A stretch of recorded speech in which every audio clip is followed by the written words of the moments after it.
जय श्री राधे। राधा रानी के जितने भी परम भक्त हैं सबको कोटि कोटि प्रणाम। मेरी गुरु माँ की जय हो, लक्ष्मी नारायण की जय हो। जितने भक्त भी राधा चरित्र सुन रहे हैं, मेरी सबसे हाथ जोड़कर विनती है कि आप सब राधा जी से मिल रहे हो। राधा चरित्र मानो साक्षात राधा रानी से मिलना। कहते हैं एक बार राधा नाम लेने से क्या होता है, इसका वर्णन कोई नहीं कर सकता। ऐसे ही राधा चरित्र सुनने से आपके जीवन में बदलाव आता है, क्योंकि हम साक्षात राधा रानी से मिल रहे हैं। हर कोई राधा चरित्र ना पढ़ सकता है ना सुन सकता है। हम तो बहुत सौभाग्यशाली हैं जो हम राधा चरित्र सुन रहे हैं। राधा चरित्र सुनने से जन्म मरण का चक्कर खत्म हो जाता है, आपको मोक्ष की प्राप्ति होती है और राधा रानी आपको अपनी शरण में ले लेती हैं। पार्ट 1 में हमने सुना था कि राधा रानी का प्राकट कैसे होता है। अब आगे जानते हैं कि किशोरी का अवतरण कैसे और किस समय पर हुआ। हमारी किशोरी जी अवतरण 4:40 पर हुआ। सुबह ब्रह्म मुहूर्त में हमारी किशोरी जी का जन्म हुआ था। हमारे ठाकुर जी जो हैं, उनके जितने भी अवतार हुए, चाहे राम रूप हो कृष्ण रूप हो, कृष्ण रूप में जो अवतार हुआ वो रात 12 बजे आए और राम जी दिन के 12 बजे आए।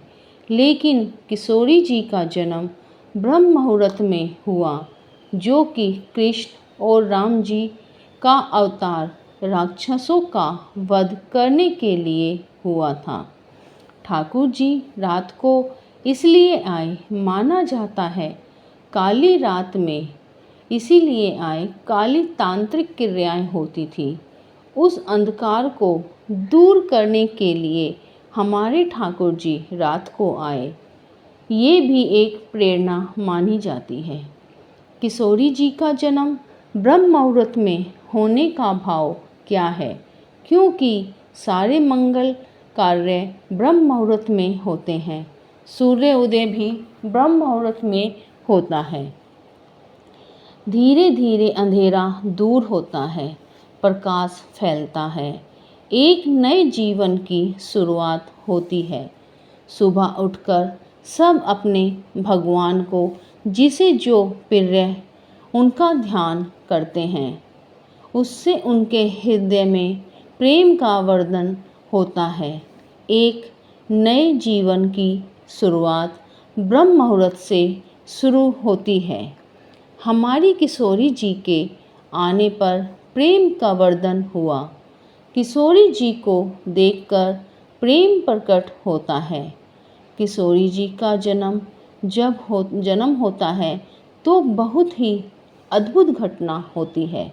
जब किशोरी जी का जन्म होता है, पूरे बरसाने में उत्सव मनाया जाता है। सब नाचते गाते हैं, आनंद कर रहे हैं और बधाइयाँ ले लेकर बृषभानु जी के यहाँ पर नंद बाबा यशोदा मैया भी आई हैं। नंद बाबा यशोदा मैया ने बृषभानु जी को किशोरी जी के जन्म की बधाई देते हैं। जब किशोरी जी का जन्म हुआ तो ये एक आश्चर्यजनक घटना घटी। वो घटनाएं थी जब किशोरी जी के जन्म के 8 दिनों तक किशोरी जी ने नेत्रों का दर्शन किसी ने नहीं किया। कहने का मतलब किशोरी जी की आंखें अभी तक नहीं खुली थी।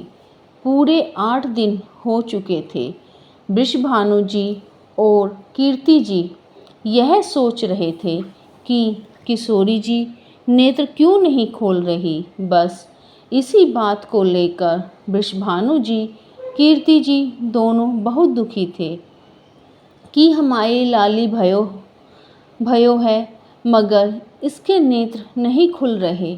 जब देवताओं ने सभी परिक्रिया को देखा तो देवताओं ने नारद जी को पृथ्वी पर भेजा। जब नारद जी आते हैं तो नारद जी वृषभानु जी के पास जाते हैं।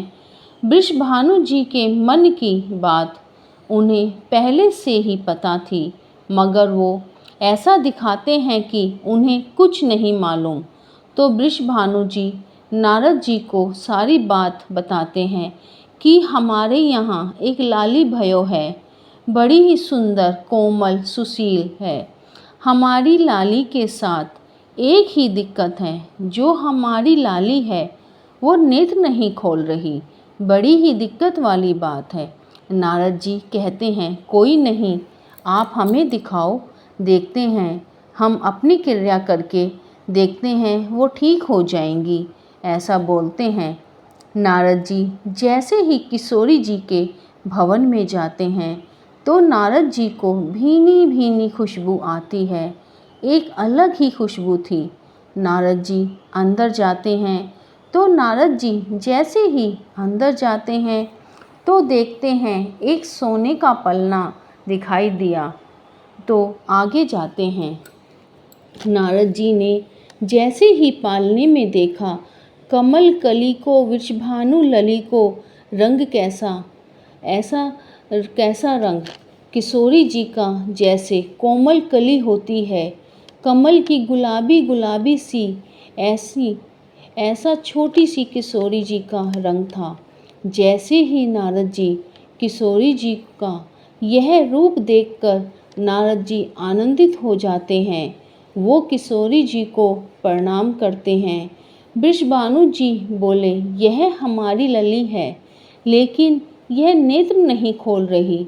आप कुछ ऐसी कृपा या क्रिया करो जिससे हमारी लली नेत्र खोल ले। नारद जी बोले, कुछ करना पड़ेगा। नारद जी बोले, एक मंत्र पढ़ूंगा, लेकिन वो मंत्र ऐसे नहीं पढ़ा जाएगा। उसके लिए आपको बाहर जाना होगा, गेट बंद करके, तभी वह मंत्र को पढ़ूंगा। वृषभानु जी इस बात को मान लेते हैं। वृषभानु जी और कीर्ति जी, जो कि किशोरी जी के माता पिता होते हैं, वो बाहर चले जाते हैं। नारद जी उनके बाहर जाने के बाद दरवाज़ा बंद करके अपनी परिक्रिया करते हैं। पहले तो किशोरी जी के पास जाते हैं, उनके सन्मुख जाते हैं और किशोरी जी के चरणों में प्रणाम करते हैं। किशोरी जी के चरणों में प्रणाम करते ही जैसे ये पद गाते हैं, ये सूरदास जी का भी पद है और राधा चरित्र का भी पद है। अगर आपको साक्षात राधा जी के दर्शन करने हैं तो कौन सा पद गाना चाहिए? जब आप वृंदावन जाते हो, नारद जी ने गाया, हे कृष्ण मनोहारिणी जय वृंदावन प्यारी, प्रिया जय हो मंगल ललिता, जय कृष्ण मनोहारिणी जय वृंदावन प्यारी, जय भूमंगल ललिता। जैसे ही नारद जी के मुख से यह शब्द प्रकट हुआ, जय कृष्ण मनोहारिणी, जैसे ही किशोरी जी के छोटे छोटे कानों द्वारा यह शब्द, यह ध्वनि जाती है, जय कृष्ण मनोहारिणी, नन्ही सी किशोरी के कानों में यह शब्द जाते ही, कृष्ण शब्द सुनते ही, ठाकुर जी का नाम सुनते ही किशोरी जी ने धीरे धीरे अपने नेत्रों को खोला। नन्ही सी, छोटी सी, कोमल सी, प्यारी सी किशोरी जी, अभी तक जिसे करवट लेना नहीं आता, छोटी किशोरी बार बार करवट ले करके नारद जी को बार बार पालने से बाहर झांक झांक कर देख रही हैं। जैसे ही नारद जी ये पद गाते हैं, जय कृष्ण मनोहारिणी जय वृंदावन प्यारी, अभी हमारी किशोरी सिर्फ और सिर्फ 8 दिन की हैं, लेकिन वे जैसे ही कृष्ण नाम, ठाकुर जी का नाम सुनकर पालने से बार बार नारद जी को झांक झांक कर देख रही हैं और पालनी में बैठकर अपनी दोनों करताल बजा रही हैं। नारद जी अपनी करताल बजा रहे हैं। किशोरी जी अपनी करताल बजाते हुए मुख को खोल करके बड़ी मधुर मुस्कान है किशोरी जी की। दांत तो नहीं है अभी।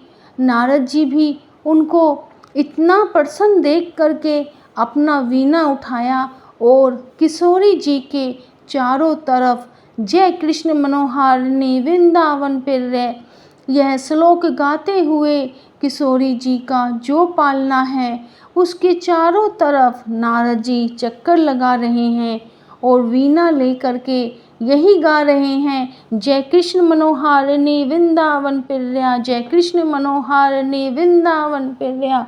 हमारी छोटी सी किशोरी पालने में बैठकर करताल बजा रही हैं और मधुर मधुर मुस्का रही हैं। इतना आनंद आ रहा है, इतने आनंदित हो रहे हैं, इतने आनंदित हो रहे हैं। किशोरी जी का ये भाव आपको कैसा लगा? राधा चरित्र की ये वीडियो अगर आपको अच्छी लगे तो कमेंट में राधे राधे ज़रूर लिखना, लाइक सब्सक्राइब करना। फिर मिलेंगे राधा चरित्र पार्ट 3 में। तब तक के लिए राधे राधे।